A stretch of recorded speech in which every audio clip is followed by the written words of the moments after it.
T'enregistres? On est parti. Allez, comme la saison est terminée, j'ai décidé de faire un sujet pour vous récapituler un peu la saison. On va partir sur 3 équipes qui nous ont déçus cette saison. La première équipe, tout d'abord, c'est les Dallas Cowboys. Pourquoi? Tout simplement parce que l'année dernière, c'était un peu l'équipe qui impressionnait tout le monde. 13 victoires, 3 défaites. Un duo Dak Prescott et Ezekiel Elliott qui était assez impressionnant. À eux deux, ils faisaient des choses plutôt incroyables et ils arrivaient un peu à marcher sur leurs adversaires, je dirais. Mais cette saison, c'est totalement différent.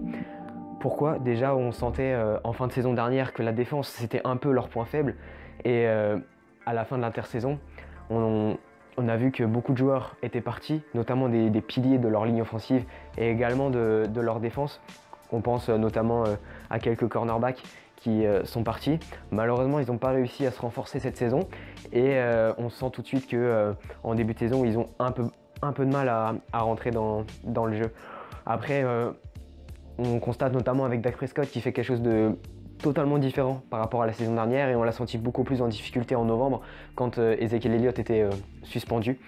Pourquoi beaucoup plus en difficulté? Tout simplement parce qu'il a fait des choses, il était, il a à peu près les mêmes stats que la saison dernière au niveau du lancer. Il a lancé par exemple pour 22 touchdowns contre 23 l'année passée, mais là où ça sent en plus la difficulté dans la ligne offensive, c'est qu'il s'est fait saquer beaucoup plus de fois que l'année dernière. Cette année, il s'est fait saquer 13 fois, l'année dernière 4. Donc on sent que la ligne offensive, comme elle est partie, il a beaucoup moins de stabilité. La deuxième équipe qui nous a paru décevante cette saison, c'est les Tampa Bay Buccaneers. Pourquoi les Tampa Bay Buccaneers? Tout simplement parce qu'à l'intersaison, il y a DeSean Jackson qui est arrivé de Washington. C'est ça, DeSean Jackson, le receveur de Washington qui est arrivé. Et on s'est dit tout de suite, il va y avoir quelque chose de nouveau qui va se passer avec Jameis Winston, le quarterback. Les deux, ils vont s'entendre, il y a quelque chose qui va bien marcher. Mais au final, non, pas du tout. Les stats le prouvent, puisque de toute façon, DeSean Jackson n'a marqué que 3 touchdowns cette saison. Et au final, les Buccaneers, on disait que c'était l'équipe à suivre dans la NFC Sud, et malheureusement, c'est pas du tout ce qui s'est passé. Ils en sont terminés avec un bilan de 5 victoires pour près de 11 défaites. C'est pas du tout une équipe dont on pouvait prétendre quoi que ce soit. 11 défaites et 5 victoires, c'est pas du tout un bilan correct pour cette équipe. Mon avis sur cette équipe, c'est que pour qu'elle puisse progresser dans le futur, il faudrait que Jameis Winston s'appuie sur l'expérience qu'a pu avoir DeSean Jackson et les quarterbacks qu'il a pu rencontrer, notamment à Philadelphie ou à Washington. Il faut qu'il s'appuie là-dessus pour qu'il y ait une osmose entre les deux, qu'il y ait quelque chose qui se crée. Et afin, comme ça, quelque chose pourra se créer entre les deux et justement faire des Buccaneers une équipe un peu plus menaçante dans la NFC Sud.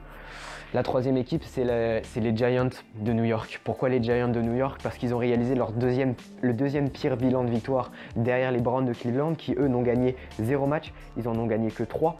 Gagner 3 matchs pour 13 défaites, c'est quelque chose d'assez faible, notamment pour une équipe qui l'année dernière avait réussi à bien se maintenir dans leur conférence.